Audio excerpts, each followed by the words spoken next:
Hey, what's up you guys? It's your girl Jasmine NFTs, and in today's video I'm going to go ahead and show you different ways of getting into the NFT space depending on your background.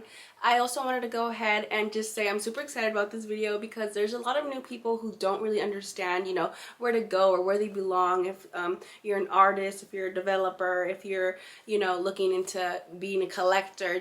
There's so many opportunities in this space, so I think this is very informative, and if you found this video helpful, make sure to hit the subscribe button. I would really appreciate it. I definitely want to grow my YouTube this year and just help onboard as many people in the NFT space. I'm going to stop talking now and let's just hop right into it. Let's go.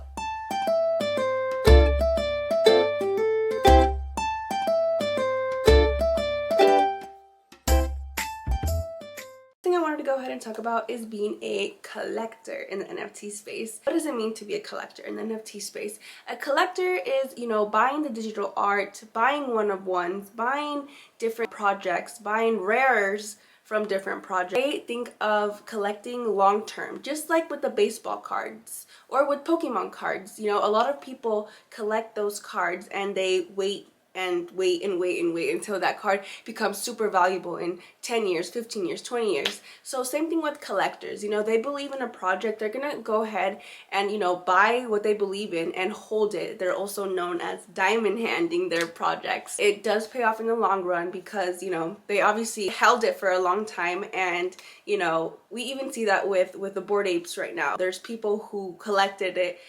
There's a guy, his name is Franklin. He has, I believe, 30 Bored Apes, and he collected them and he still has them. So that just shows you that, he's in it for the long term. He's, he's been holding all of those. He does do flips here and there, but majority he's holding his 38. Collectors are usually, blue chip projects or projects they believe in, like I just said, as well as one-of-one collections. For example, Smiles has some one-of-one art on Foundation. There's also a Rarible where artists put their art, and collectors can go ahead and collect from there.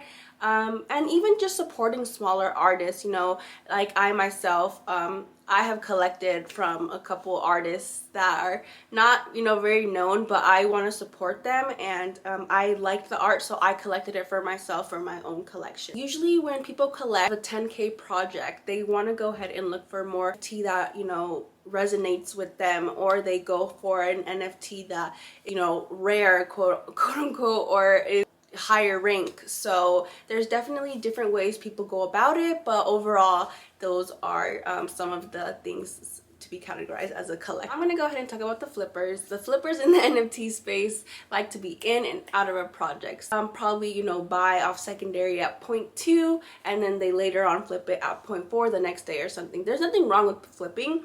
It's just, they're in it for short term compared to a collector is in it for the long term. People, the flippers just want to see and get in, get out, get their money and go. They like to stack their ETH. So yeah, if you're looking to get into the NFT space and become a flipper and make money like that, make sure to do your research on the projects because it's very risky. You never know what the market's gonna be like. Just take that into consideration if you are looking to get into the NFT space and flipping NFTs. So now I'm gonna go ahead and talk about NFT artists. If you are an artist looking to get into the NFT space, I think this is a very amazing time for artists who are very talented and have a vision and know what they want. Now is the time that you're able to really put your work out there and, get paid for all the work that you do. There's some talented people in the NFT space right now, but I know that there's multiple artists out there who still don't understand NFTs or don't know about NFTs yet. So it's gonna be really cool. Once the NFT space starts to grow more, we'll be seeing a lot more upcoming artists. And if you're coming in as an artist, there's a couple options that you have. You can go ahead and make like a 10K project,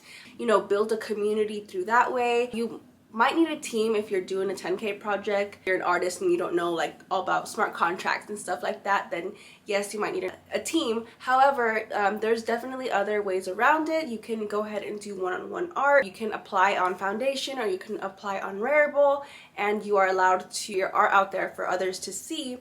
Or you can do another way, which is called lazy minting, and you can put your collection up on OpenSea, one-on-ones or a collection of 10 of your art pieces, and be able to show it off on the blockchain and promote yourself on Twitter and stuff like that and get people to know you through that method. A lot of ways around it. If you guys have any questions about like lazy minting and stuff like that, if you're an upcoming artist, I'll go ahead and show you in another video if you guys are interested in that. Another thing is, you know, if you're an artist and you don't really want to do a 10K project, or you don't want to do a one-on-one, but you still want to have like put your art out there, maybe you should think about joining a team.